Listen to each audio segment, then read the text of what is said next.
ఈ వీడియోలో హిందీలో తోడ్నా అంటే ఏంటి అండ్ ఈ వర్డ్ని మరొక వర్డ్తో కలిపి ఎలా యూస్ చేయొచ్చు అండ్ ఈ వర్డ్ యూస్ చేస్తూ సెంటెన్సెస్ ఎలా ఫామ్ చేయొచ్చో ఈ వీడియోలో తెలుసుకుందాం. ఫస్ట్ వన్, హిందీలో తోడ్నా అంటే పగలగొట్టడం అనే అర్థం వస్తుంది. తోడో అంటే పగలగొట్టు, తోడియే అంటే పగలగొట్టండి, మత్ తోడో అంటే పగలగొట్టొద్దు, తోడ్నే కేలియే అంటే పగలగొట్టడం కోసం అని అర్థం వస్తుంది. నెక్స్ట్ వన్, హిందీలో తోడ్నే సే అంటే తెలుగులో పగలగొట్టడం వల్ల అని అర్థం వస్తుంది. తోడ్నేకే బాద్ అంటే పగలగొట్టిన తరువాత, తోడ్నేసే పెహలే అంటే పగలగొట్టే ముందు అని అర్థం వస్తుంది.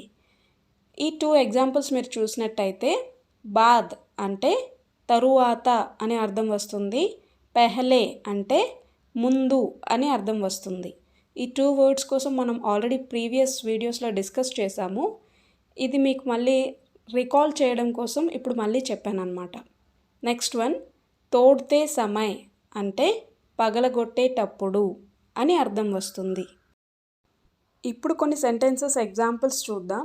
హిందీలో అతను గ్లాసు పగలగొట్టాడు లేక ఆమె గ్లాసు పగలగొట్టింది అని చెప్పాలనుకుంటే ఉస్నే గిలాస్ తోడా అని చెప్పాలి. ఈ సెంటెన్స్లో గిలాస్ అంటే గ్లాసు అని అర్థం వస్తుంది.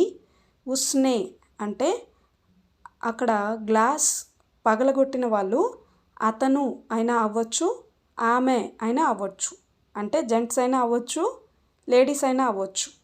అందుకనే మనం తెలుగులో అతను గ్లాసు పగలగొట్టాడని చెప్పాలనుకున్నా లేదంటే ఆమె గ్లాసు పగలగొట్టిందని చెప్పాలనుకున్నా ఉస్నే గిలాస్ తోడా అని చెప్పాలి.